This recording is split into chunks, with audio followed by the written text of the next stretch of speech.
10 बजे 10 MCQ series में आपका स्वागत है। आप चैनल पर नए हैं तो इंस्ट्रक्शंस को पढ़िए। जैसे ही क्वेश्चन दिखता है वीडियो पॉज कीजिए और आंसर दीजिए, और आखिरी में आप अपना फाइनल स्कोर कमेंट जरूर कीजिए। अगर आपका स्कोर 5 से कम है तो आप हार्ड वर्क कीजिए, और 8 से ज़्यादा है तो आपके सिलेक्शन होने का चांसेस ज़्यादा है। देखिए, इनमें से किसी भी एग्ज़ाम का आप प्रिपरेशन कर रहे हैं, आप टारगेट कर रहे हो, तो कोर्स आपके लिए डिज़ाइन किया गया है। तो चलिए स्टार्ट करते हैं। क्वेश्चन 1। शब्द जो वर्ड है एक्सटेंडेड प्रोड्यूसर्स रिस्पॉन्सिबिलिटी, विस्तारित उत्पादक उत्तरदायित्व, ईपीआर चर्चा में था। यह किससे संबंधित है? ए प्लास्टिक पैकेजिंग, बी उर्वरक, सी पैकेज्ड फूड, डी उत्पाद वितरण। सो द आंसर इज ए। देखिए, प्लास्टिक कचरा प्रबंधन नियम 2016 के तहत पर्यावरण, वन और जलवायु परिवर्तन मंत्रालय ने प्लास्टिक पैकेजिंग पर एक्सटेंडेड प्रोड्यूसर रिस्पॉन्सिबिलिटी, विस्तारित उत्पादक उत्तरदायित्व पर दिशा निर्देश जारी किया था।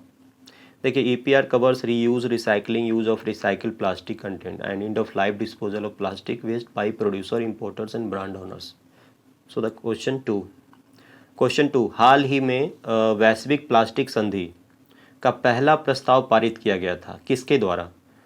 आपको बताना इनमें से किनने ये पारित किया था। ए यूएनजीए, बी यूएनडीपी, सी यूएनईए, संयुक्त राष्ट्र सुरक्षा परिषद, डी में। सो द आंसर इज, इसका आंसर होगा देखिए सी। केन्या के नैरोबी में संयुक्त राष्ट्र पर्यावरण सभा यूएनईए की बैठक में पहली संधि पर प्रस्ताव पारित किया गया। क्वेश्चन 3। प्लास्टिक समझौता शुरू करने वाला पहला एशियाई देश। ए चीन, B Bharat, C Bangladesh, D Bhutan. So the answer is B. इसका आंसर देखिए बी होगा, India. This new platform was developed by World Wide Fund of Nature India in collaboration with the Confederation of Indian Industry CII। Question 4। सही कथन चुनें। ए एक proton और electron का द्रव्यमान लगभग बराबर होता है। मास के बारे में बता रहा है, क्या इनका बिल्कुल बराबर होता है या लगभग बराबर होता है। बी इलेक्ट्रॉन और न्यूट्रॉन का द्रव्यमान लगभग बराबर होता है। सी प्रोटॉन और न्यूट्रॉन का द्रव्यमान लगभग बराबर होता है। डी प्रोटॉन, इलेक्ट्रॉन और न्यूट्रॉन तीनों का द्रव्यमान लगभग बराबर होता है। So the answer is C. देखिए, प्रोटॉन और न्यूट्रॉन का द्रव्यमान लगभग बराबर होता है। इलेक्ट्रॉन का द्रव्यमान होता है 9.1 इंटू 10⁻9 31 kg, और वहीं अगर प्रोटॉन के मास की बात की जाए तो 1.67 इंटू 10⁻27 kg। क्वेश्चन 5। पॉजिट्रॉन के बारे में गलत कथन चुने। देखिए, पॉजिट्रॉन को हमने शामिल किया है क्योंकि ये जो नॉन फंडामेंटल पार्टिकल्स है ना, इसमें सबसे इंपॉर्टेंट है पॉजिट्रॉन, इसलिए पॉजिट्रॉन के बारे में आप जान लीजिए। ए पॉजिट्रॉन इलेक्ट्रॉन का प्रतिकण है। बी इसका द्रव्यमान इलेक्ट्रॉन के द्रव्यमान के बराबर होता है। सी यह आवेश धनात्मक है, और डी इनमें से कोई भी नहीं। सो the answer is D. Actually ये सारे कथन सही हैं, इनमें से कोई भी कथन गलत नहीं है। This was discovered by Carl D Anderson, इनका नाम भी याद रखिएगा। सो द क्वेश्चन 6। रदरफोर्ड के परमाणु मॉडल को खारिज कर दिया गया था क्योंकि ए वह नाभिक के आकार के बारे में नहीं बता सके थे, बी वह प्रोटॉन स्थान के बारे में नहीं बता सके थे, सी वह परमाणु के रिक्त स्थान के बारे में स्पष्ट नहीं किया था, डी वह परमाणु स्थिरता के बारे में स्पष्ट नहीं कर सका। उत्तर जो होगा ये डी होगा, स्टेबिलिटी को नहीं बता पाया था उन्होंने। देखिए, उनके मॉडल में निम्नलिखित निष्कर्ष हैं। परमाणु में इलेक्ट्रॉनों से घिरा एक केंद्रीय विशाल भाग नाभिक होता है। परमाणु एक गोलाकार होता है और इसका अधिकांश भाग खाली होता है। वहीं अगर बात करें पूरे परमाणु की तुलना में नाभिक का आकार बहुत छोटा होता है। और इनका एक कमी था कि रदरफोर्ड का मॉडल जो है, मतलब परमाणु स्थिरता के बारे में नहीं बता सका, इसलिए ये मॉडल को त्याग किया गया, डिस्कार्ड किया गया। Question 7। The rate of change of momentum of a body is directly proportional to. संवेग मतलब किसी भी के वस्तु के द्रव्यमान और वेग के गुणनफल के संवेग कहते हैं। तो आपको बताना है कि A applied potential energy, B applied force, C applied displacement और डी अप्लाइड प्रेशर।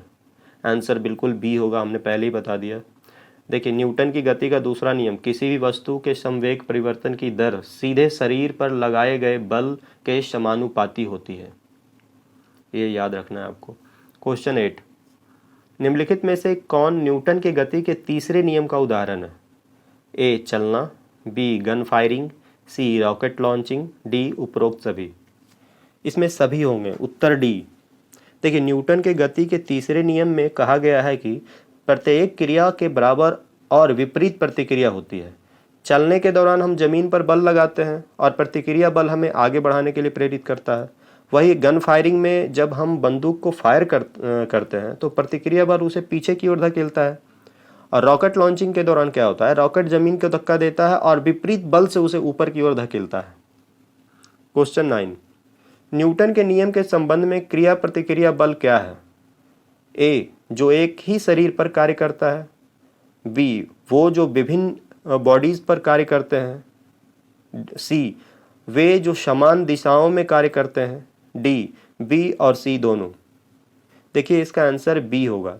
क्रिया और प्रतिक्रिया हमेशा अलग अलग बॉडी पर कार्य करती है, अलग अलग निकायों पर कार्य करती है। यदि वे एक ही बॉडी पर कार्य करते तो परिणामी बल जो है वो रिजल्टेंट फोर्स जो होता है वो शून्य होगा और कभी भी त्वरित गति नहीं हो सकती, इसलिए एक्सेलरेशन कभी नहीं होगा। इसलिए विकल्प बी सही है। क्रिया और प्रतिक्रिया के बल एक दूसरे को रद्द नहीं कर सकते हैं। क्वेश्चन 10, निम्नलिखित में से किस बहुपक्षीय पर्यावरण समझौते मल्टीलैटरल ट्रीटी को संबंधित मुद्दे के साथ सही ढंग से मैच नहीं किया गया है? आपको गलत मैचिंग बताना है इसमें। ए 1987 का मॉन्ट्रियल प्रोटोकॉल ओजोन क्षयकारी पदार्थ, इनसे मैच हो रहा है या नहीं आपको बताना है। 1979 का बॉन कन्वेंशन प्रवासी प्रजातियों का संरक्षण, सी 1989 का बेसल कन्वेंशन जीवित संशोधित जीवों के ट्रांसबाउंड्री मूवमेंट ट्रांजिट हैंडलिंग और उपयोग का विनियमन, डी 1998 का रॉटरडैम कन्वेंशन कुछ खतरनाक रसायनों और कीटनाशकों में सहमति से अंतर्राष्ट्रीय व्यापार। आपको आंसर बताना है इसका। देखिए 1989 का जो बेसल कन्वेंशन था, एक्चुअली बेसल कन्वेंशन खतरनाक कचरे और अन्य कचरे की सीमा पर गतिविधियों और नियंत्रण करता है, उसके गतिविधि का नियंत्रण करता है और यह सुनिश्चित करने के लिए अपने पार्टियों को बाध्य करता है कि ऐसे कचरे का प्रबंधन और निपटान पर्यावरण की दृष्टि से सही तरीके से किया जाना चाहिए। सो आंसर यहाँ पे सी होगा। ये जो सी है वो गलत सम्मिलित है, सी जो है गलत मैच है, इसलिए सी आप जान लीजिए ये किस लिए है। आप अपना सहयोग कीजिए, चैनल को सब्सक्राइब कीजिए, लाइक और शेयर कीजिए। हम फिर कल मिलते हैं 10 MCQ के साथ। तब तक के लिए धन्यवाद। जय हिंद।